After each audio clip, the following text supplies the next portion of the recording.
একটা কথা বলি, আপনারা সবাই আমাদের ভাই। জুলাইয়ের সাথে যদি গাদ্দারি করেন, আমার বাপেও আমার বাপ না, ঠিক।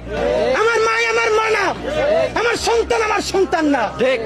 আমরা শহীদ পরিবারের সাথে ওয়াদা করেছি, কমপক্ষে 20 জন মা আমাদের মাথায় হাত রেখেছে। শহীদ আবু সাঈদের মা রেখেছে, শহীদ আব্দুল্লাহ বিন জাহিদের মা আমাদের মাথায় হাত রেখেছে।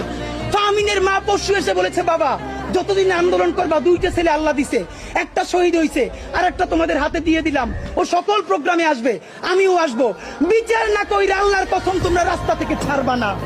আমরা ওয়াদা করেছি, আমরা এই বিচার না দেখা হয়তো আমাদের লাশ যাবে আমাদের বাবা মায়ের কাছে, অথবা বাংলাদেশে গণহত্যার বিচার হবে, এর আগে আমরা ছাড়বো না। আমাদের এনসিপির ভাইদেরকে জিজ্ঞেস করি, জুলাই জনতাকে নিয়ে তোমরা একটা দল করতে পারো নাই কেন? জবাব দাও। কেন আজকে 2-3টা দল হইতেছে?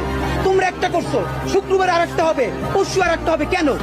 তোমরা কেন একা একা মাস্টার মাইন্ড হইতে গেলে আমারে বলো। ঠিক। তোমরা কেন বললো না এই আন্দোলনের মাস্টার মাইন্ড 18 কোটি জনগণ? ঠিক। তোমরা কেন বলো না এই আন্দোলনের মাস্টার মাইন্ড সেই শহীদ আনাস, ওয়াসিম, মুগ্ধ, সকলে মাস্টার মাইন্ড, আমরা সবাই জুলাইয়ের খাদেম। নতুন শুরু করছে, কতদিন বলে এই আমার ইমাম, কতক্ষণ বলে ও আমার ইমাম, আমরা জানাই নেই।